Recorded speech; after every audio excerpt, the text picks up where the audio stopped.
Welcome back, everyone, to another episode of 3D Universe Untethered. I'm Jeremy Simon. It's great to have you back with us. Today is going to be a great episode. For those of you who have been with us before, you know that this series sort of focuses all around every aspect of digital fabrication and all the cool things people are doing with it. And some of these episodes are kind of like people sharing their stories, and they're kind of inspirational and cool things people are doing. This one's going to be a little different. This one is an information-packed episode. We are going to be talking all about 3D printing materials today. So we're going to cover a lot of content, and so we'll move at a fairly good pace. But please, as always, ask your questions by posting comments on the Facebook Live page there, and we will bring that into the discussion as we go. And I hope we can cover everything, but as I said, there's a lot of ground to cover here, so we'll do our best. And we're always happy to answer questions after the fact if we don't get to them by email. As always, you can go to our blog site at 3duniverse.org, and you'll always have a graphic in the upper left corner for 3D Universe Untethered. That'll take you to the page that lists all the episodes and has the recordings and the upcoming episodes and all that good stuff. So check back there from time to time. We've got a lot of great stuff coming up. So for today's discussion, I'm very pleased to welcome Dylan George from Ultimaker. Hey, Dylan, how you doing? Hey. He's a perfect guy for this discussion. Dylan has 15 years of manufacturing experience, over 6 years working with 3D printing. Much of that time has been spent with both designing parts and tooling, as well as processes around creating the 3D printed components. Dylan's firsthand experience from automotive manufacturing lends itself well to ensuring repeatable processes, analyzing manufacturing line performance, and finding opportunities to improve quality and throughput. So in today's discussion, as we talk a lot about the different materials that people have available to and what you might want to use where, I'm glad we have you for that discussion because you've obviously had a lot of experience, especially in the areas that require higher performance materials. So this will be a great discussion.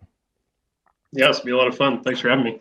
Absolutely. So, I think a lot of you know me already. I'm Jeremy Simon, as I said. I'm the founder and CEO of 3D Universe. I consider myself a 3D printing enthusiast, and I've obviously become pretty familiar with all these materials myself. And so this is going to be a little sort of more of an interactive discussion. I think Dylan and I are both going to be kind of sharing some of our thoughts. I'm going to let you kind of take the lead as we go through each one, and then I might kind of offer some comments and notes of my own as we go, if that's okay with you.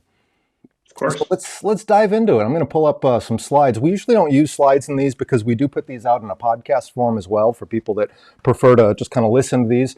So for those of you listening on audio, we're going to be sure to kind of talk through everything. The slides are just helpful because, again, this is going to be an information-packed episode. So for those of you that are watching the video, it might be helpful for you to be able to follow along on screen. But we'll try to be clear about everything for those just listening in. So I guess a good place to get started, Dylan, might be to kind of talk a little bit about hardware considerations. There are so many 3D printing materials on the market, and part of the reason I was so excited to do this episode today is because, having run 3D Universe now for 7 years, we have so many customers coming through and buying our materials, and we see a strong trend still to this day towards PLA, and now more tough PLA these days, but it's still a lot of people kind of sticking with those basics. And there's so many cool, wonderful materials out there. So I hope that we can kind of encourage people today to sort of have the courage to sort of explore some of these other materials that are available. But to do that, there are some hardware considerations, right? So talk us through some of the things that you want to think about, some of the things that will impact what materials you can or cannot explore, depending on the kind of 3D printer that you have. Yeah, that's and PLA is a great material, and we'll probably come back to that a bunch in this episode too, because it really is a useful material. But there are so many choices nowadays, and just making sure that you have the right hardware set up to allow you to print those materials is key. The first basic one is having a heated bed. That's pretty standard these days. You used to be able to get away with no heated bed, and you could do painter's tape and things like that to get away with it. But having a heated bed is really going to set you apart with printing some of the more advanced materials. And frankly speaking, with engineering materials, it's pretty mandatory. So right off the bat, having a heated bed is a huge upgrade. But then with a lot of those more advanced materials, having an enclosed build chamber, of course, is huge. Jeremy, with all your experience, you absolutely know that this one is key. But really keeping a consistent build volume temperature is extremely important. So if you're considering things like ABS and nylons and things, you're going to want to have an enclosed chamber. Yeah, and that's all about the warping, right? That's, making sure that, the parts are sticking really well to the bed all around. Those materials have a tendency to really kind of start to curl up at the edges, and having a warm environment will help control that.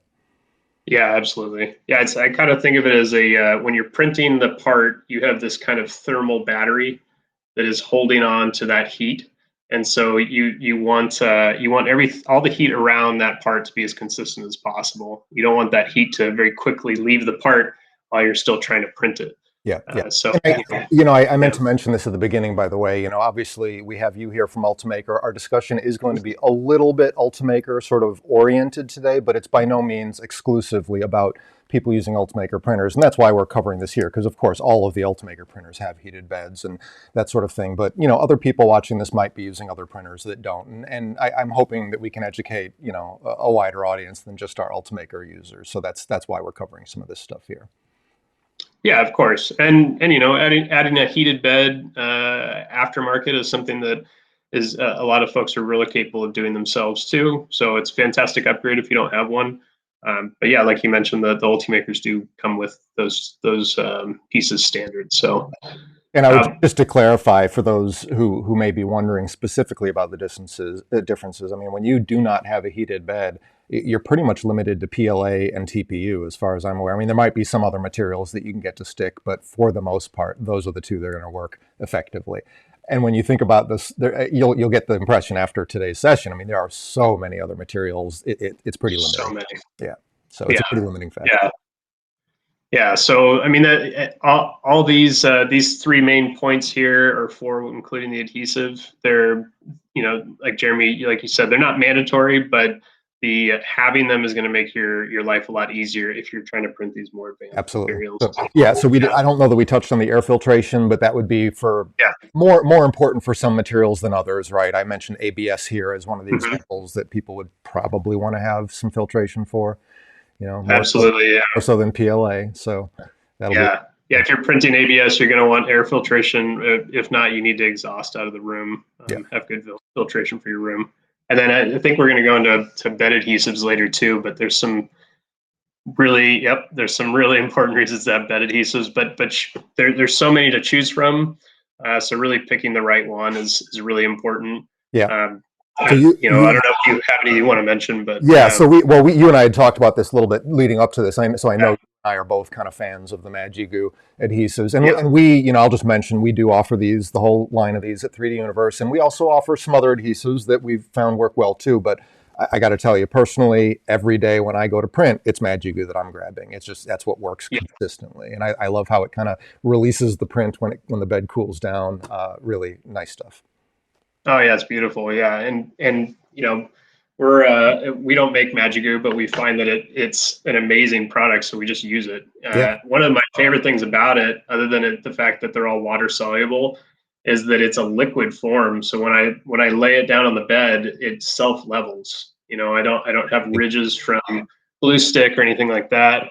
And cleanup is a breeze. So I agree. And it's what I find nice is, as you can see on the screen for those of you watching, you got all these different formulations. The original covers a lot of the materials, but then they have special versions for the tougher materials. And so what I like is the combination of that with a simple glass build plate opens up this world of flexibility and reliable printing options across this huge range of materials. I think it's a great way to print.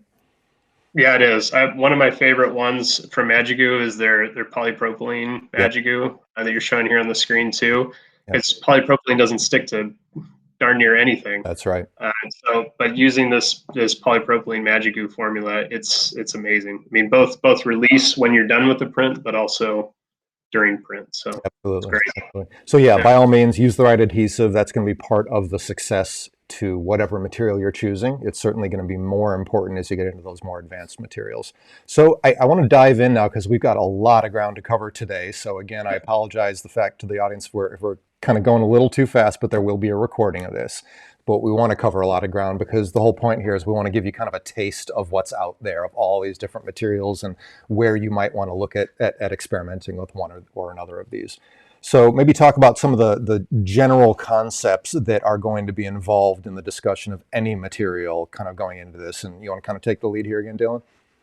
Yeah, sure. So when at Ultimaker, whenever we're considering materials, what materials to use, whether they're ours or a third-party material, it all comes back to the application requirements, which really comes down to what are the thermal loads that it's going to take, what are the mechanical loads it's going to take, and what's the surface finish that you need. From that, based on the material you choose, you can choose your adhesives, and when you're choosing your material, you should also consider your support compatibility. So if you do need support material, it's important that you choose the right combination of support material and model material. And that's really all it comes down to. The slice settings, at least on an Ultimaker, are very straightforward. But if you don't have pre-configured print profiles, then choosing the material, you're going to have to go into which settings you want to choose to have a successful print. But it all comes back to the application, really, in the end. Absolutely. Okay, so as I said, we won't talk all about Ultimaker Materials today. We're going to start there. We're going to talk about the Ultimaker Materials portfolio, and we're going to move past that and talk about some of the very cool third-party materials that are out there. We certainly won't cover all of them, but we'll cover some.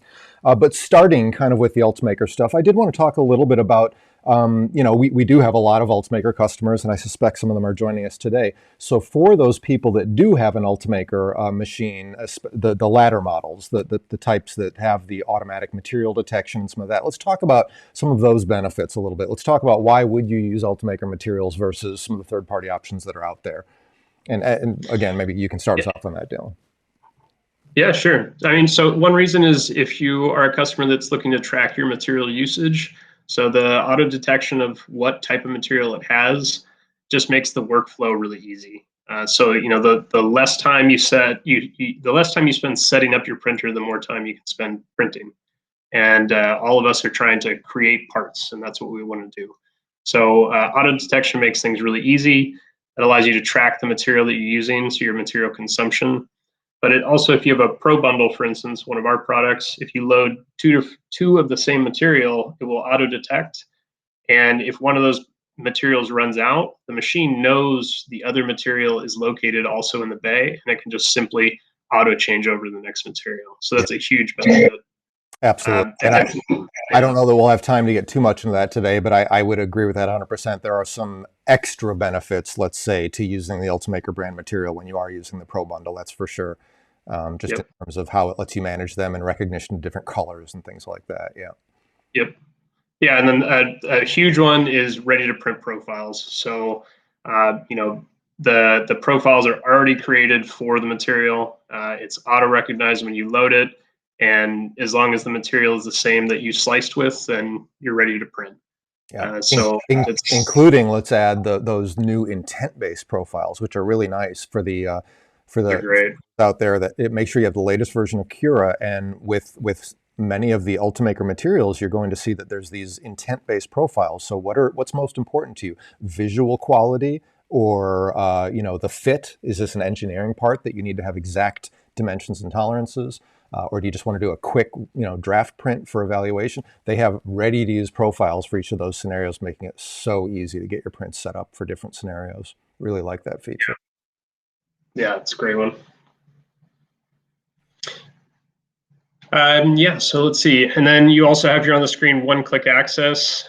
So print guidance in Cura, of course, that's a huge portion of it. So Cura and Ultimaker products, we're always trying to make things very easy, very seamless, and this is a great example of that. So with the Ultimaker materials, there's these profiles that you can access through with the guided portion within Cura. So if you have a question about the material, click the question mark, and it's going to walk you through everything from nozzles to use, or print cores if you're speaking our language, to support compatibility, et cetera, et cetera. It's all there.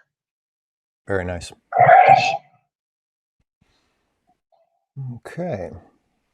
So I'm going to do a little plug here for something related to materials as we talk about the variety that's out there. And this is something that's on ultimaker.com as well. I'm showing our example here For those of you familiar with shopping with 3D Universe, you may have noticed that we've made a lot of updates to our filament section because we keep adding, our variety is growing and growing. There's a lot of materials in there, and it can become hard to find what you're looking for. And so we have these filter buttons up at the top, much like what Ultimaker has on their materials page, so that you can select all of the different properties that you're looking for in a material, whether that be physical properties or the exact type of material that it might be that you're looking for, or in this case, diameter. Maybe you only want to see the 2.85 millimeter filaments, that sort of thing.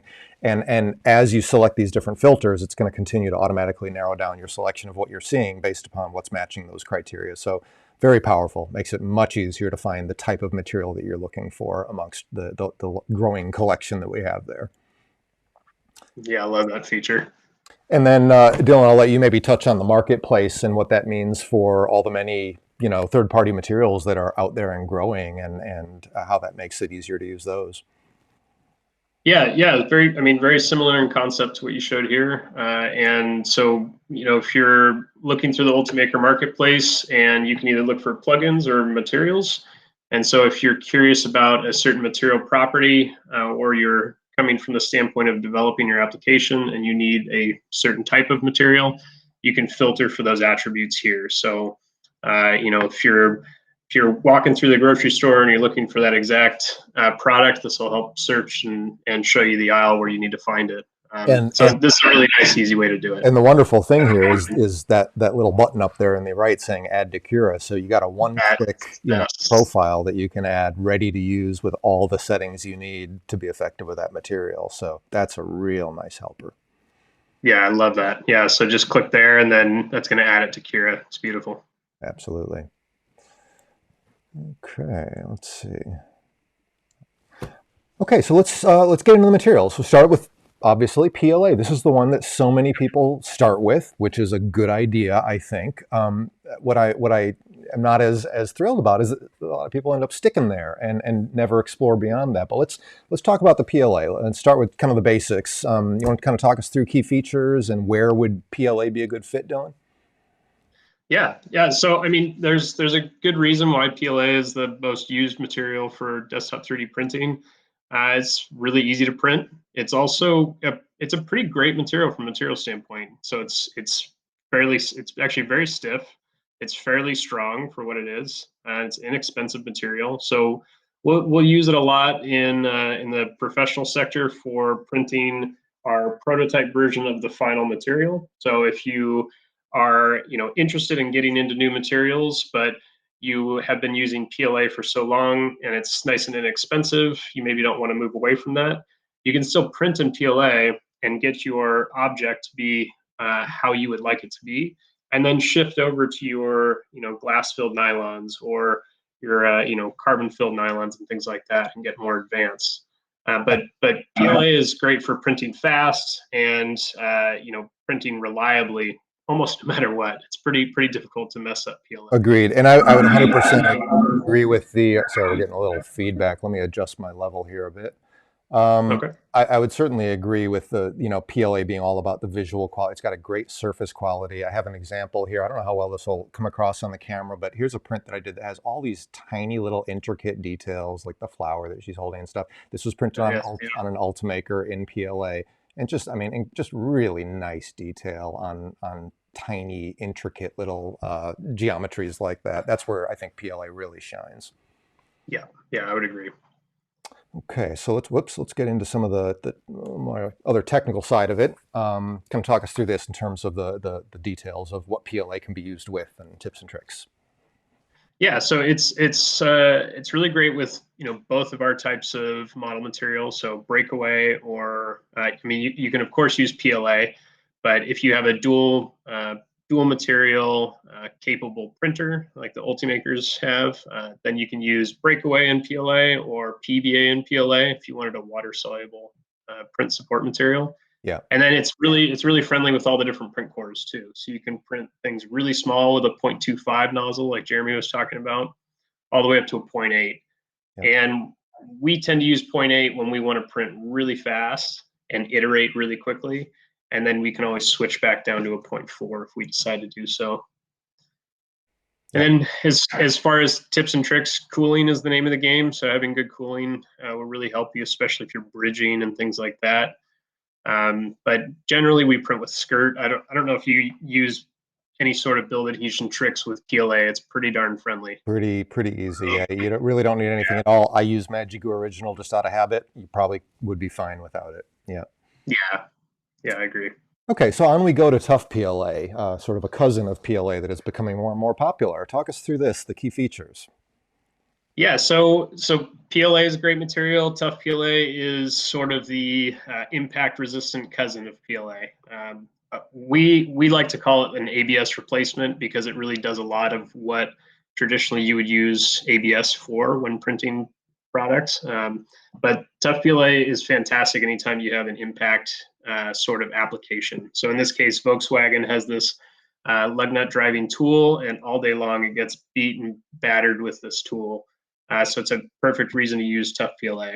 Still comes in a bunch of colors like PLA, but you have a bit more of that impact resistance. Yeah, not as many colors, but yeah, I think you got 4 Not as colors in many. the Ultimaker Tough PLA, and that's really it for me. Tough PLA has become my go-to material. That's kind of my default, right? Because it's every bit as easy to work with as PLA, but it's stronger and it costs the same. So to me, it's like, well, why wouldn't I use Tough PLA unless I need a specific color? Because there are more colors in PLA. That's the only reason I go to it. These days. So tough PLA, I think, is wonderful for a base material. Let's talk about what you mentioned that it's a great replacement for ABS. It's worth mentioning the one thing it doesn't offer that ABS does would be that temperature resistance, right? It still has the lower temperature resistance like PLA. So for example, if you print a part in PLA or tough PLA and you leave it in a hot car on a sunny day, it's going to start to deform. Sure. Yep. So that could be. Yeah, so definitely for low temperature applications. Yeah. Yep. Okay, so some of the more of the tech side of tough PLA, pretty similar to PLA, right? In terms of the print cores it's compatible with and support materials and all that good stuff, right?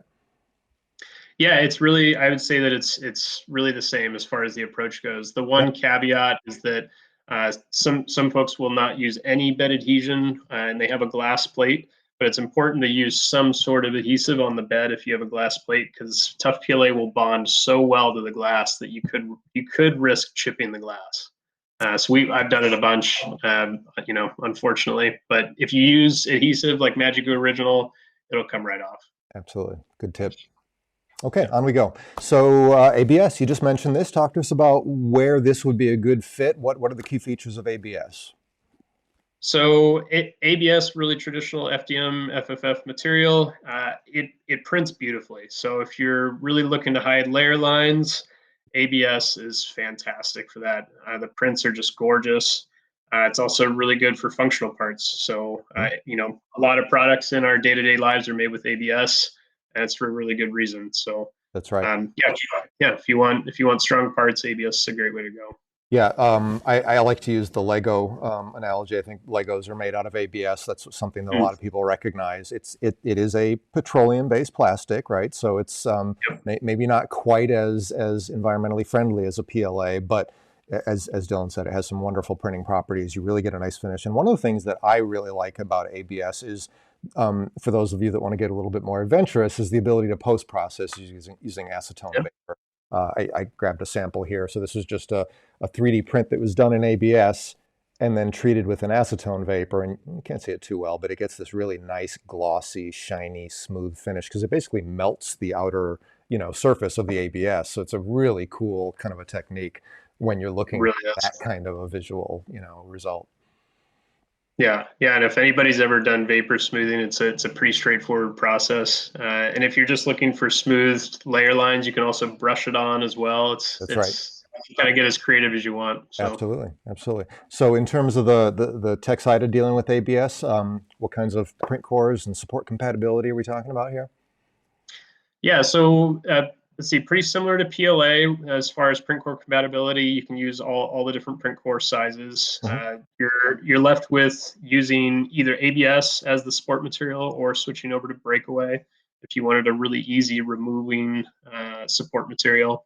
The main thing is with ABS, you'd want to use a brim and have an enclosed chamber ideally.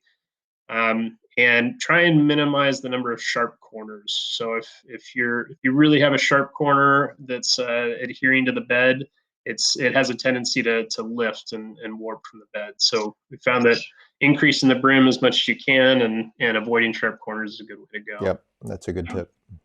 Yep. All right, so nylon. I'd say this is one of those that maybe is still a little bit less familiar to a typical 3D printing user, but there's so many cool nylons coming out these days. So let's talk. Ton of cool nylons. Yeah. So Ultimaker Nylon in particular, this is a special kind of a blended nylon, right? Talk to us about that a bit. Yeah, so it's a PA666. You know, it's just, if you need something that is just tough as nails, then nylon is a great way to go. I would really much challenge you to break a part that's nylon. It's really pretty unbelievable. I would agree. Yeah, so it's really good for you know, components where you need low friction too. So if you have two parts sliding together, or you know, a common application for nylon is printed gearing. So that's a really common application. So you know, anything functional, anything with, you know, tooling and use parts, we use nylon all the time. Yeah, especially whenever you have two or more parts kind of rubbing against each other, right? Absolutely, yeah. So in the time where, you know, if you're designing something to PLA, it's still breaking, and you're trying to beef up, you know, any of the parts to make them larger and stronger, it might be a good idea to shift over to nylon and try that print with that material. So you do need to dry it. That's an important part. I think that's probably coming up here, but drying nylon is extremely important. So yeah, switching over to tips and tricks. I can't say it enough. Dry it every time. So store it properly. Even when you buy it brand new, you should dry it, and then you're going to have a wonderful print experience with it. Right. So if you start, Yeah. you know, if you're doing a print with nylon and you start seeing, you know, a lot of stringing, if you start hearing, you know, pops and fizzles and stuff, those are indications that you've got moisture in the material, right? Yeah, and hearing that is a good reason to stop the print, dry the material. You know, other than poor print quality visually, you actually get poor layer adhesion too, right? So Absolutely. by drying that material, you get a stronger part with it as well. Good deal. Yeah. So we mentioned that there's different kinds of nylons. You want to kind of talk to us a bit about the different types of nylons that are out there? Yeah, so you know, it really comes with I guess cost and performance. So PA6 and 66, those are common blended nylons. You know, you're going to get a bit of the lower cost by having that PA6 framework in there, and then you'll get some higher temperature resistance by blending in the PA66 as well. The 66 is also less moisture absorbing, so you'll get some side benefits as well there. And then PA12, of course, is the least hygroscopic compared to PA6. So if you have an application that it's going to be, you know, in a moist environment, then PA12 might be something to consider. I don't know if you have any thoughts. And that comes with a bit of a price premium, right? It does, yeah. So coming back to we always do that at Ultimaker. It's what is my application requirements that helps us decide. And you know, at this point, it would justify a PA12 if I have a moist environment that I'm in. Sure. Okay, great. Yeah. Okay, so let's move on to CPE. This is an Ultimaker material. It's a copolyester, and this is, I feel like it's one of the maybe the less understood materials in the portfolio. So talk to us about CPE and its key features. Yeah, CPE is it's everywhere. It's a, you know, very similar to a PETG in a lot of ways. So you know, if you're thinking like a water bottle, you're thinking of CPE. It's a really great functional material. So if you're making functional prototypes, CPE is a great way to go. But probably the most standout feature is its chemical resistance. So you're dealing with chemicals, whether it's a component that you're cleaning, you know, from time to time in your manufacturing facility, or it is in contact with oils and detergents and things. A CPE won't break down like other materials. So. Yeah. That's a very important point. That's exactly what I think of when I think of CPE. I immediately, that's the chemical resistance that I go to it for. Yeah, it's a great way to use it. So in terms of printing CPE, anything noteworthy to mention? Not really with using Magic Original. will do just fine with Yeah, CPE. It's really friendly to print. It's not a difficult material to print. good deal. You Yeah, can bunch use of any colors of available. the yeah, and you can use any of the support materials too, PVA or breakaway. Either one will work for you. Excellent. Okay. And then we have a different version called CPE Plus. So what's the difference with CPE Plus compared to CPE? The biggest benefit with Cpe Plus is its higher temperature resistance. So if you need to bump up to 100 degrees C for a heat deflection temperature, then Cpe Plus is your way to go. Also, if you need optically clear prints that are real tough, then Cpe Plus comes in a transparent or translucent filament. Excellent. Same deal printing CPE Plus as CP, except I noticed that it doesn't have the PVA compatibility. Yeah, it doesn't. Yeah, and also doesn't. We don't really recommend using the 0.25 core Okay. with the CP Plus. So stick with the 0.4, 0.8, and again, just Magico Original will do Yeah. here. Yeah. Yeah. Okay.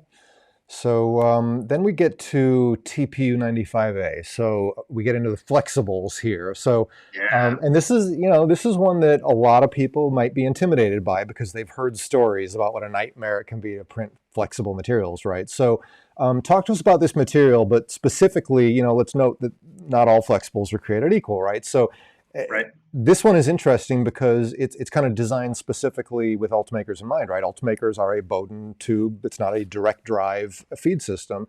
And yet, I found these print very reliably. So talk to us about the TPU 95A and its features and where this works well. Yeah, I love TPU. TPU is one of my favorite materials, and so with 95A, it's still a flexible material, but it's stiff enough, like you said, to be printed with the Bowden system that Ultimakers run on. But with it being 95A, we always encourage folks to explore different types of infill and different infill percentages because it can create what we call as an effective durometer. So take this robot gripper, for instance. We have everything from 5% infill to 10 to 30% infill, and the durometer changes based on that choice that you've made as a Cura user. Yeah, So you can get a softer feeling TPU part just by changing the infill. that's great. And it's real tough material. I mean, it's incredible. The elongation is 580% before it breaks. It's really great for impact resistance too because it is flexible, like even a nylon, for instance. And this is again another material that you want to dry. So Yeah. you really want to dry TPU. And I don't remember if we talked about that when we were on the nylon, but so nylon does have a little bit of flexibility. It's It certainly does. more flexible than PLA, but not nearly as flexible as TPU. So nylon is kind I of like TPU. like a semi-flex, and this is a more flexible material. Yeah. And then in terms of printing TPU, talk to us about the specifics and any tips or tricks. Yeah, so you can use PVA or breakaway. Either one will work. The TPU itself can also be used as a support material, and you can adjust the Z height or the Z gap between the support material and the model material, and it really pulls away really nice. Mm. It's important to use a roof when you do have the infill or the support that's printed, but you'll get a nice pull away from the support. We generally, if you're running into printing issues after you've checked that the material is dry, we'd recommend increasing the flow rate to 120%. And then, that's if you're getting under extrusion, and then increase your retraction by 1 millimeter and 10 millimeters per second for the retraction speed. So that'll kind of help with avoiding stringing when you have that increased flow. The flow is naturally increased actually, and even in the standard Ultimaker profile. Yeah. By increasing it to 120, you can get some really nice results. We love using it with the 0.8 core too. I don't know what core you print with, but I love a single walled 0.8 core with Ultimaker TPU. Yeah, I do. In fact, I will mention I've been involved for some time in a project with a group where we're designing some options for 3D printable mask solutions to help out the COVID situation. And we started working with TPU, nice flexible mask, and we got some good results with that. But more recently, we've actually been using a material that I'll mention from ColorFab. They have one called Vario Shore Tpu, which is a TPU that has an active foaming agent in it. So, you know, like here's a mask that we've printed in this, and it's this really soft kind of foamy material.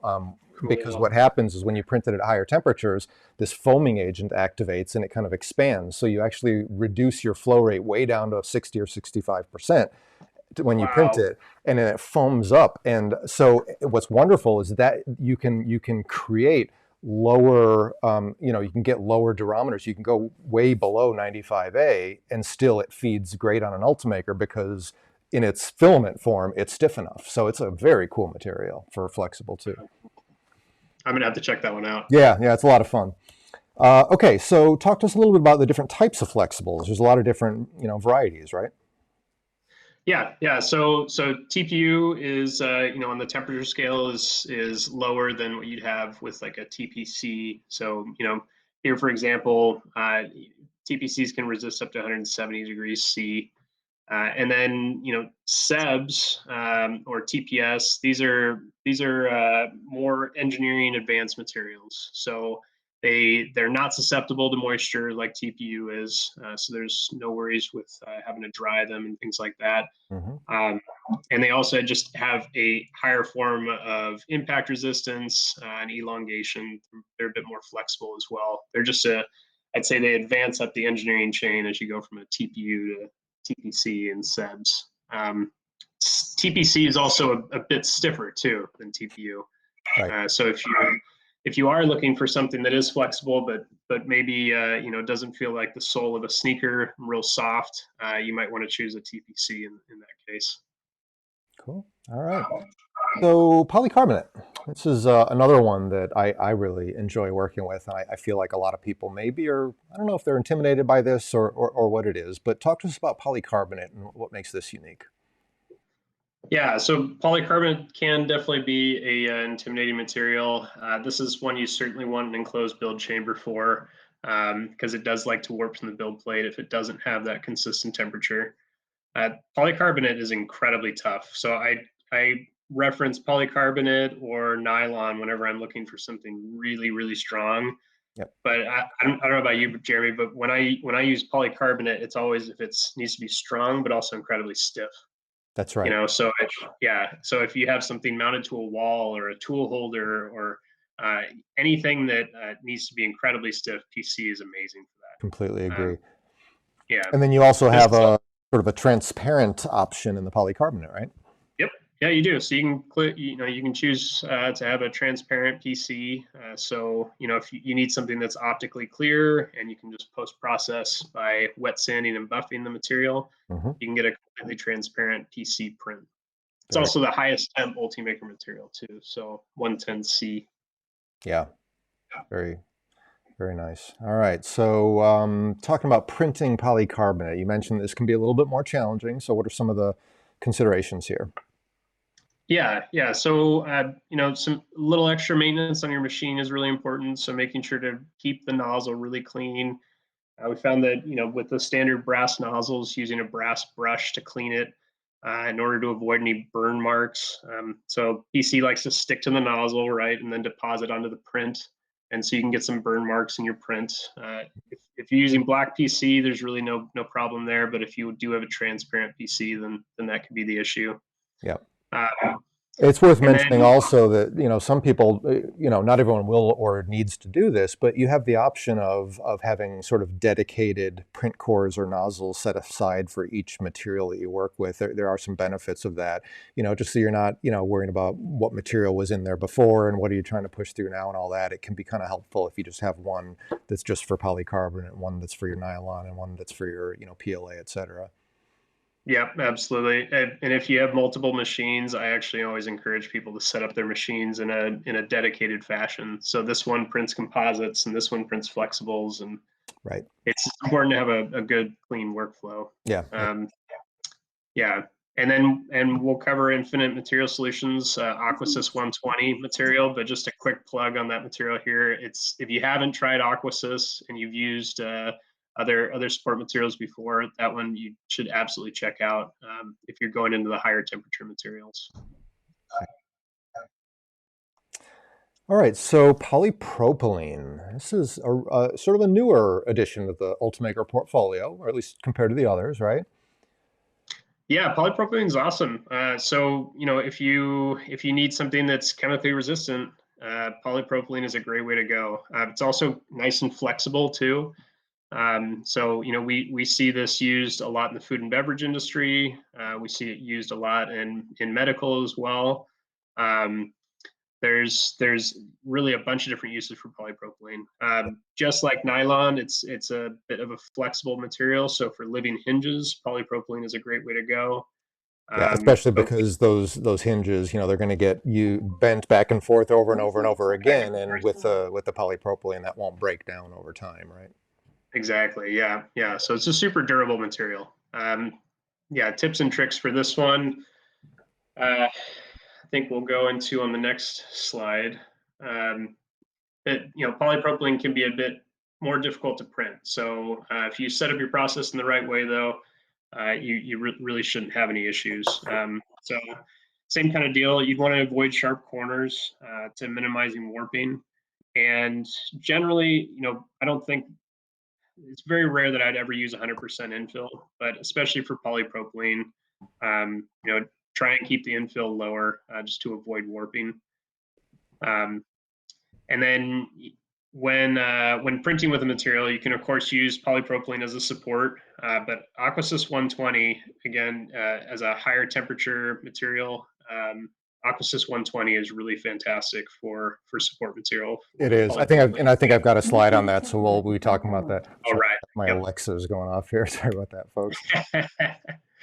Okay, so yeah, we've touched on some of the support materials here, but I wanted to talk about that specifically because this is really it's so cool what you can do when you get into, especially with dual extrusion options available. So let's talk a bit about support in general. So the different types of supports, you've obviously got the first option, and this is what most people have been used to if they have a sort of an entry level 3D printer, is just using your build material as supports, right? Yeah. Yeah. So I mean, it's not a bad way to go. It's the fastest way to get your print printed is by using a single extrusion and printing in model material for your support material. You will have lower surface quality from that. That's part of the game. But it's not certainly not a bad way to go.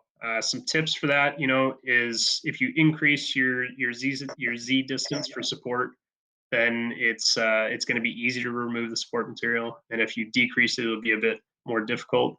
But you'd want to do that if you're struggling to get adhesion between those layers. Um, and then, of course, with any support, you can use support roof to get better surface finish. Yep. And the same thing goes here for model material. Yeah, excellent. Okay.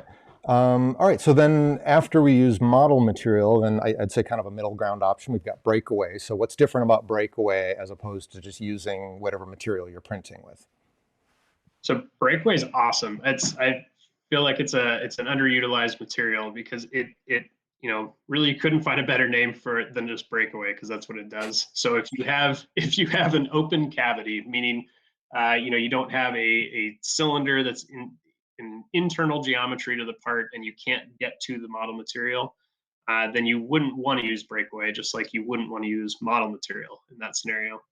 But if you have, like what's shown here on the screen, is you have, let's say, a bridged section where you can get access to that support material, breakaway by design will release from the model material very, very easily. But it has a really nice printed finish where it's connected to the material. That's what I was going to mention. I think that's a key difference because when you use that Yeah. build material for supports, you're going to have a kind of a rough, messy surface where those supports connected. The support roof will help, but you're still going to have an imperfect surface, and this gives you a much smoother, cleaner surface.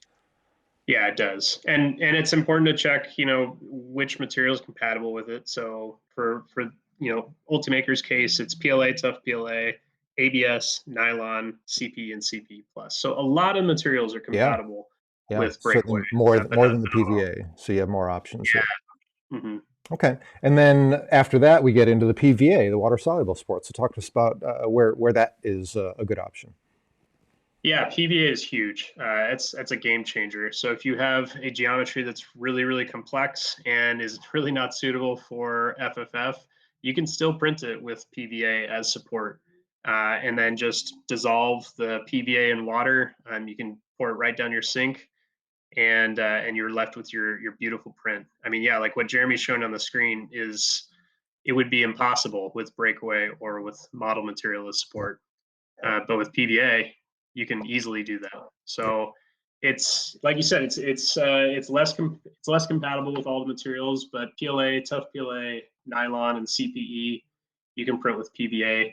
And like tips and tricks that we found for that is printing with the least amount of support possible, of course, because you want to dissolve less material, and you can also manually break some of it away before you dunk it. That's right. That's a good time saving, and it's also a more expensive material. And so another trick that you can use. It depends on your geometry, but again, if you kind of are able to get access to supports, you can use your build material. You can set the extruder one, your build material, to print the supports. But then for the support interface, the support roof, set that to PVA, and that way you get the benefits of a nice clean surface.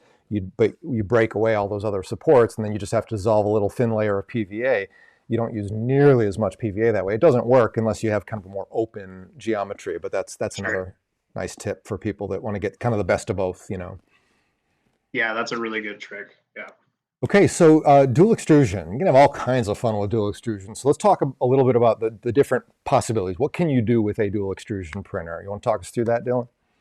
Yeah, sure. Yeah, so the three main things we got here. So build and support material, that's huge. So it really opens up a lot of possibilities for you. Um, the two different colors, of course. Jeremy's got this awesome example on the screen here. I love that model. Yeah, I It's mean beautiful. this is all printed in one piece, all at one time. It prints standing up like this. Very cool. Yep. Yeah. Yeah. So I mean, no assembly required, right? It's great. Yep. Comes right off And the. then yeah, one that we use a lot in industry is combining two different materials, and you can do some really advanced stuff with this. That's So right. that's a really Yeah. So great reason. let's talk about that. Let's talk about some of these advanced dual extrusion possibilities. What are some of the Oh things you can yeah, do? Because I hadn't thought of some of these yes, things. This is cool. yeah, it's pretty wild. And our customers really think of a lot of the cool things that we get to work on. So big credit to a lot of them. Yeah. So some of these examples here, like we mentioned, having just complex geometries. With FFF and dual material printing, complexity is basically free. Yeah. So you're free to use whatever geometry you need. But color coding is a really big use case for it. So I've worked on manufacturing lines where the right side of the manufacturing line has one color and the left side always has another color. So the tools never swap. Um, but another really big reason that we've come to is wear indication. So That one is when cool. it's super cool. So when you're working on a maintenance line and you're running through your preventative maintenance, you can visually indicate when you have a part that's wearing down. And, And and and what I actually, want to make clear to people here, this is because I just learned about this one. I think this is so cool because you don't need to do anything special. You don't need to create like special models or anything. You just bring your uh, model into Cura and you can actually set it to print the outer walls with extruder number 2 instead of 1 and get that effect. So you don't have to do anything special to get this effect, which I think is brilliant. yeah, it's awesome. I mean, it's literally one click. Yeah. Yeah. So, and then you get into the more advanced stuff. So, this one on the bottom left that we're showing here. So this is on a manufacturing line where the fixture, or excuse me, the tooling needed to be extremely stiff. So we need to use a carbon-filled nylon, I believe in this case. But what contacts the product needs to be very low friction coefficient and really good wear resistance. And so that's an IGUS material that's on the exterior portion of the print. So we're combining materials that you wouldn't normally combine, but you're getting the benefits of both of them. The next one that's in the bottom, right here in the middle, this is really clever by one of our engineers, where the breakaway is used with nylon because they're compatible. This is a quality fixture here for inspecting labels to make sure that they're straight. And they needed to support this open window that's here, but they also wanted to integrate a multicolor text so that they could identify what the fixture is. And breakaway can be used to fill in where that text is, as well as being the support material, but Oh, you only remove the support and you leave the breakaway in the font area. So you have a Uh, dual color print. Yeah, it's pretty that's neat. very, very smart. Yes. Yeah. And then the bottom right, this one's one of my favorites too. So this is combining hard and soft materials. We see this on robotic grippers all the time Exactly. too. And again, this one was all done in Cura. So this is actually just 2 cylinders. Yep. And the Cura designer here just wanted to remove the top and bottom layers and allow the infill to dictate the durometer of this bushing. So yeah, it's just a pretty cool use case for dual extrusion.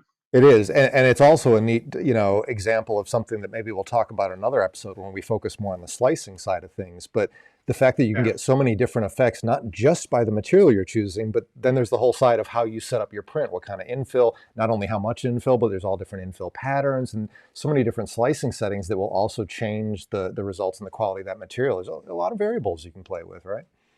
Oh yeah, All right. tons. So let's move on. You touched on some of this before, material handling and storage, more important with some than others. I've got a couple of pictures here that kind of show what happens when a material picks up moisture. Here we have an example of, on the left, of a material. This is after printing, something that had some moisture, and you can see the layer lines get kind of sort of messy and kind of jumbled up, and you can see a lot of, it almost looks kind of like fuzzy.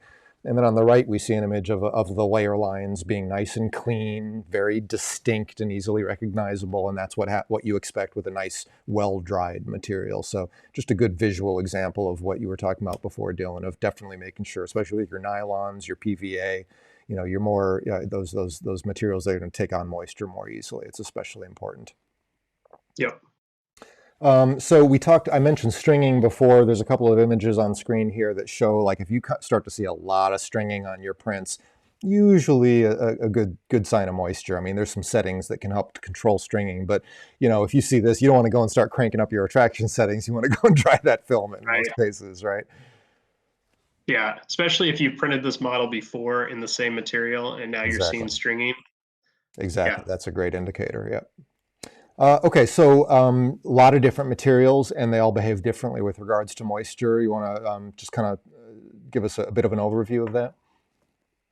Yeah. So, I mean, really what this comes down to is drying your filament. So if you have a material that is naturally hygroscopic, so it absorbs moisture, PVA is here on the very extreme end because Yep. it dissolves in water, right? So if your material is leaning towards that side of the spectrum, then you will have drastically improved print results by drying your filament.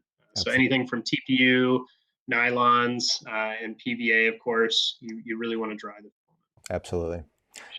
And then you talked about kind of drying those materials. We'll mention there are a number of devices out there, from very affordable units like the Print Dry, which I'll mention we do have, and we actually just received their new version. They have not like the one shown here, that was their original one. They have a new Print Dry Pro, and we have those now. So it's a very cool, very affordable dryer that can handle multiple spools and can actually feed them right to the printer as they're being, so they can be dried while you're using them. Very, very cool solution. And then, of course, there's larger, more industrial class solutions if you need to be able to do this for a whole bunch of spools at once. But certainly drying those materials is important. So, Dylan, maybe we could just touch here on, we have, of course, the new Ultimaker S5 Pro Bundle, which has this material station, very cool accessory. This includes some humidity control, but talk to us about the difference between that and a filament dryer, like what we were just talking about. Yeah, it's a really good point to bring up. So like the print dry, like you mentioned, we have customers that use those. We have them as well. They work fantastic, and it's what we would use to dry the filament, so to prepare it for a print. Same with the more industrial units. It just depends on the volume that you're working with. Yep. So those are meant to dry the filament, so to prepare them for print. The Pro Bundle has the material station that's on the bottom of the printer here, and that's a really great accessory for maintaining the moisture level. So prints take a very, very long time. We can have prints for a couple hours or several days, up to a week, depending on how complex your geometries are. And so you want to keep those materials dry and then also be able to hot swap them as well. So if a material runs out, it can switch over to the next material, and they're both in that climate controlled chamber. Yeah. So really the different use cases are preparing for print and maintaining that moisture humidity level during print. Excellent, excellent. Okay, so we haven't touched on composites yet, so let's talk a little bit about that. What is a composite, and what are the different kinds of composites that are out there? So there's a bunch of different kinds of composites. They're increasing every day, it seems like. But really common ones are your polyamides, so your nylons with there you go. That's an awesome one there. Yeah, So yeah, nylons with carbon fiber or glass fibers. So to increase stiffness or temperature resistance in your nylons. There's also polycarbonates, polypropylenes. There's even impact modified PLA. So for yeah, those PLA lovers out there that want a impact modified PLA, it will print beautifully and just as easy as PLA, yeah. but it's gonna be a lot stronger of a material. There, Um, there's also some cool when since we're on the PLA there, I'll mention there are some cool yeah, materials that like metal filled and wood infused and other types of sort of creative materials, shall we say? So, for example, here's something. This is the Color Fab bronze fill. So it's a PLA based material, but it's filled with a bronze powder. And so when it comes off the print bed, it's hard to see on camera here, but you get this very matte finish. But then you throw it into some kind of like a tumbler with a bunch of polishing medium, and you can end up with a pretty cool bronze sort of a yeah, finish on it. They've got bronze, they've got there's a copper one, they've got all different materials you can play with. And of course, if you ever want to print yourself Groot, that's got to be based on a wood material. So there use you wood. go. So yeah, a lot of fun PLA based composite materials. Just wanted to throw that in there because that's kind of a whole category of itself these days. Oh yeah. You can have a blast with PLA. Yeah. Yeah. So I mean, and then if you can even go to the industrial side with glass-filled polypropylene. So we've printed low volume injection molding tools with glass-filled polypropylene. Um, so you have that non-stick nature of polypropylene, but you get this really strong mold as well. Yeah. So Really. yeah, everything from fun to functional you can really get Yeah, with so many composites. possibilities. We've been adding some of these recently. You'll find on our site we've got from Kimia. We've got their ABS Kevlar and ABS carbon and PETG carbon and just all these really cool combinations. And that's what I think is so cool about this and why I was looking forward to this because you invest in a 3D printer once and all these materials keep coming out and it's like you just keep getting like new capabilities. You don't have to do a thing to Yeah, your printer. You just you've got all these options to choose from and there's more keep coming every day. It's a lot of fun. yeah, yeah. It's amazing. So these composites are filled with some kind of additive. I think you covered this. We've got some pictures on screen here showing what it looks like under a microscope. I don't think we need to spend too Yeah. much time on this. So I'll move on. So choosing the right material for your application, this is what it all comes down to, right? You said this at the beginning. So talk to us a bit about, some of the things you should be thinking about in how you go about picking the right material. Yeah. So when we're designing an application, we're material agnostic basically. So we really look at what is the primary function of the application. And then, if there's a current product that we're replacing with a printed part, we also reference the current material used. So if it's a plastic cover, then, we don't have to be so concerned that if it was a steel cover or, however, speaking of which, we have replaced stainless steel gears with nylon composite gears, and it Yeah. works just great. But taking those considerations in, so really generally speaking, primary function of the part. So what temperature is it susceptible to? How long does it need to last? And what material you're replacing or trying to emulate. Understanding the forces and loads that go into it is really great, but you don't always know that information. Um, but the most that you can define out of the requirements, the better. So if you're working with electronics, having a material that's ESD compliant, or if it needs to be chemically resistant, there's another avenue there. If you're going to be, close to a lot of water or it's going to be submerged, maybe a nylon 6 is not the choice for you. Maybe you should choose a different material. There's a bunch of different requirements that really go into it. Yeah. Okay. So So this is all about just kind of some of the key considerations, and I think you touched on a lot of these, just some of other categories that you could be thinking about. I don't know if we need to go through all these, but just kind of a laundry list of some of the considerations, right?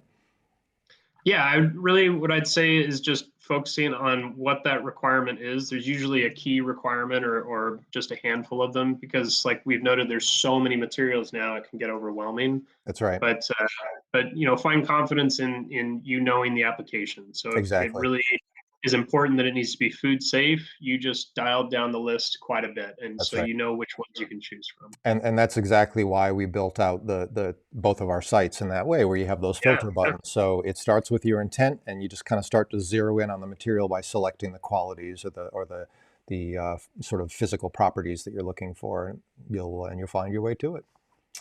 yeah. So mentioned that before. These are what those filters look like, as you can see. So you can select either specific kind of materials you're looking for, or specific properties, or something that things that might be. We have flame retardant materials. It could be something that's food safe. There's all kinds of different things. And as you select these filters, at least on our site, and I think it's the same on yours, the Mhm. available filters will start to get grayed out based upon what options are available. So it'll start to narrow down your choices based upon those combinations that are available. So it's a cool tool. Play with it. It's a great way to start to explore and find new materials that you might not have found otherwise. So third party, everything we've talked about so far is mostly, for the most part, we've mentioned a couple of others, but mostly we've talked about Ultimaker Materials. But that is a fraction of what's out there, right? I mean, there is a massive world of 3D printing materials and growing every day. And one of the things that I love about Ultimaker, I'm just kind of do this kind of plug for you, Dylan, if you don't mind, is that the program you've built with third parties. I think you've done a great job with this, because not only have you made your printers open so that people are welcome to use whatever materials they want, but you've built this Material Alliance program with so many people getting involved now, where you've given them these tools that they can develop profiles by going through a very rigorous testing process and kind of dialing in all the different settings just the way they should be for their material. And those are available as a one-click download through the marketplace. I mean, that is so powerful to me, and really opens up just so many more possibilities for people that might not want to figure out how to make a material work, just by figuring out the settings for themselves. So pretty powerful stuff. And good job on that, guys. Really, really nicely done. Yeah, thanks. So as we're getting started with those materials, you'll find all of them. You can browse them on the web. There's a materials marketplace that you can go to and browse them there. You can also browse from within Cura. There's a marketplace button in the upper right, and you can always get your technical data sheets and safety data sheets there, as well as your one-click download profiles. So that's a good place to start when you're looking at third-party materials. Got to make the plug here, because one of the materials you're going to find in that marketplace is one of ours. We've got our 3D Universe Nylon carbon fiber in there. It's been very popular. It is a nylon 12 base with the carbon fibers added in there. Prints beautifully. As you can see from the picture, you get a gorgeous surface finish. It's just got this wonderful matte finish, kind of sparkly. I just love it. It's really nice. And of course, you get those physical properties benefits. Really, really nice, strong, durable part. So love this material. Definitely want to make sure you're using a hardened nozzle when you're printing something like this. So Kimia, one of the brands that has been in the Alliance, and this is one that we brought on recently, so I thought it would be nice to touch on. They have so many interesting materials, and we've got the whole catalog. I'm only touching on a couple of examples here, but there's some pretty cool options. Have you had a chance to play with any of the Kimia materials, Dylan? Yeah, these are great. I don't know if we brought that up earlier, but it is important to note that you do need to use a hardened nozzle with any of these composites. So That's if right. you're running abrasive materials, please make sure to use the appropriate nozzle. So That's right. that's Yeah, I don't think key. we did touch on that. But so if you were to run some of these materials through a standard brass nozzle, it will actually wear down over time, because of the taking carbon fiber as an example. Those carbon fibers, they are actually harder than the brass in that nozzle, and so they will Oh wear yeah, down over time. So yeah, use a hardened steel or a ruby nozzle like what's on the CC print cores for Ultimaker folks, and you won't have to worry about that. yeah, yeah. And these are great. Like the ABS ESDs, those are awesome. The electronics industry is Yep. super useful. So transport trays, also all types of things that are sensitive components. But I mean, yeah, you have a lot of good examples here on the page too. Yeah, They also have impact modified PLA, that's right. in the high temperature. Yeah. Yep, a lot of good stuff. So yeah, again, check it out. Use those filters. You'll find all sorts of good materials in that collection, as well as others. So here's another one, and we're just touching on a few kind of highlights here. We're never going to be able to cover everything that's out there, but This is one that I'm Right. really excited about. So we've got this Bass F Ultrafuse 316L material, and this is really unique stuff. So you want to give us kind of an overview of what this is and how it works, Dylan? Yeah, so this is a game-changing material. You spoke about how, combining PLA with wood and PLA with brass. So it reminds me of that, in that this is a 316L powder, that is combined with a printable filament. So you can print effectively stainless steel on a desktop 3D printer. Yep. So And um, we're not talking about the kind of metal parts, where I showed you before. Like this is there you still go. a Yeah. PLA part that's infused with copper, but the copper isn't bonded together. It's really a PLA base. So I could break this apart, like, not unlike a PLA part. This is Right. entirely different, right? This is being sintered. You're ending up with a solid, or however you designed it, but a real metal part here. Yeah, this is a true metal part. So Yeah. the thing to keep in mind is the process. So we're not saying that you can print stainless steel on your desktop printer at home. That's not the case. But you print the part, and that's a green part, and you ship that out to get it sintered and debinded and sintered.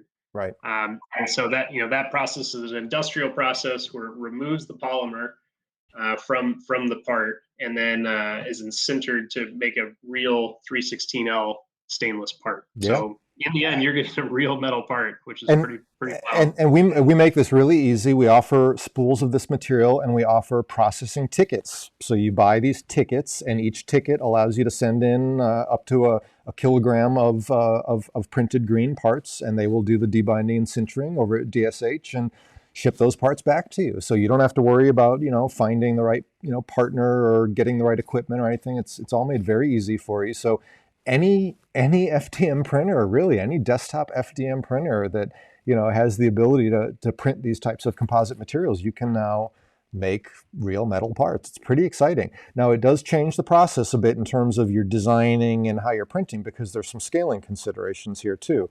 When it Yep. goes through the the debinding and sintering process, it's going to end up shrinking, and it's shrinking in an uneven way. It shrinks differently in different dimensions, and so they give very detailed guidance about exactly how you scale your part before printing, and that's all done easily in Cura. You just do non-uniform scaling and put in the values they give you. It's not hard, but you do have to follow their guidance for how you go about printing these parts so that you get a good result. But I think this is a game changer. Very cool.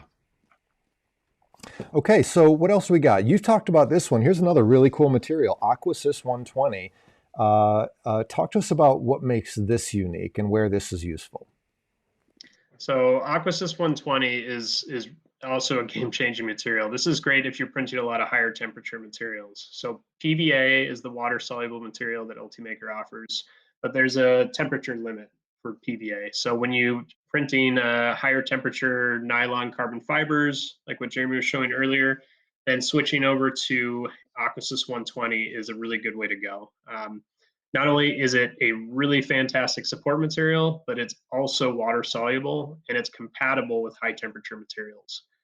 Not only that, if you increase the temperature of the water that you're dissolving the Aquasys 120 in to about 60 C, then the dissolve rate is, what is it, 10x from what that is. So Fast. it dissolves so fast. It is nice. It's beautiful. Yeah. It is nice. So it's a little Yeah. bit it's a more expensive material, but use it wisely and it can be a lifesaver. It's great stuff. Yeah. Yeah. So, like I said, there is a world of materials out there, and we were never going to be able to, do much more than scratch the surface. But I think we did a pretty good job of doing that. So I'm really glad you joined me for this, Dylan. This has been a really enjoyable discussion, and I hope it has been informative. Now, I almost forgot. We can't let you go yet, even though we're running a little bit long. We do have to check in on our comments. I've been in a slide view here, so I haven't been monitoring those as I usually do during the discussion. So we have one comment here saying, I'm thinking about trying to design some accessories to go in my van as I'm converting it to a camper van for road trips, and was wondering, let me switch our view back here, was wondering, I was thinking of making some kind of additional snack holder, phone holder, mask holder kind of a thing for the center console, but I'm not sure what material would be best to use for something like that, which could end up sitting in a very hot vehicle on summer days. So which material would be best to 3D print something for car interiors that won't melt or warp in the heat of the summer? So what are your thoughts on that, Dylan? Let's see. Well, you and I could probably list off a bunch of different uses that you could do. If you wanted to stick without using a composite material, then you have some options. So, I'm in Southern California, so the temperatures are pretty moderate here. But you could use CPE or Cpe Plus. Cpe Plus maybe if you're looking at a hotter climate. Um, you could also use ABS. ABS is going to withstand that as well. You would want to stick away from PLA and tough PLA, like you mentioned. Um, but if you wanted to get into the composites realm, just even for the sake of it looking really cool, then a nylon carbon fiber would be pretty awesome in a van. It could look good, yeah. Especially if it's a work, if it's a work van. I know on my truck I have some printed nylon carbon fiber parts. Yeah. I even have a hitch cover that's nylon carbon. Yeah, fiber. I don't know if we talked about that, but correct me if I'm wrong. I believe that when you add in the carbon fiber component to the nylon, it actually raises the temperature resistance a good bit, right? Yeah, big time. Yeah. Yep. So, yeah, it's going to make it stiffer. So if you want something flexible, then the composite is going to make it a lot stiffer. Yep. But yeah, that increases the temperature resistance like crazy. That's great. So. Okay, great. So yeah, I think you gave some good options, and I agree completely. I don't think I have anything else to recommend. So yeah, I think ABS would be a good option. And like you said, some of the composites could be good. You could even do a SEBS too if you wanted a higher temperature flexible. A little flexible, yeah, definitely, depending on what you're looking to do, and maybe even get into some of the dual material possibilities where you have a flexible. Yeah, you could combine them. Yeah. So yeah, all kinds of fun possibilities. I know who this is, so I'll work with them and we'll have fun with that. Here's another comment. Glass transition temperature is what you're looking for, point at which plastic softens and starts to melt. If a hypothetical temp of a car on an extreme hot day is 200 Fahrenheit 93 C, then PET-G is close at 180 F 82 C. ABS, which smells bad and has fumes, is 221 F 105 C. Polycarbonate, he's giving different temps here, but requires special setups to print usually. So, and he gives a source here from Wikipedia. So this, I don't see a question. It looks like he was sharing some very useful information. So I want to thank Kevin for that. That's good information. Don't think there's anything that we can add to that, but thank you for sharing the link and some good data points there. So I'm just checking through here. I don't think we have any other comments to answer now. Feel free, as always, to post comments after the fact or email us. We're happy to answer your questions. But again, I had a lot of fun with this. I really appreciate you joining me, Dylan, today. Yeah, thanks, Jeremy. This was a blast. Yeah, good stuff. And as always, there will be a recording out later, video and podcast and all that good stuff. And so just check our 3duniverse.org blog site, as I mentioned at the beginning. Check that graphic in the upper left for 3D Universe Untethered, and you'll find everything you need there.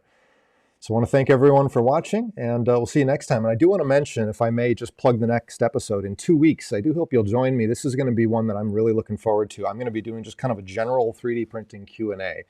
Just me and you, the audience, okay? So I want you guys to kind of submit questions in advance, and just anything goes. Anything that you've run into, anything you're looking to do, any problems you're having trying to get new materials to work, or something you're dealing with your printer, whatever it is, you can ask your questions, and we'll talk through all of that during the session 2 weeks from today. So that'll be a lot of fun. I hope you all join for that. So awesome. Thanks, everyone, and see you next time. Good night. All right. Thank you.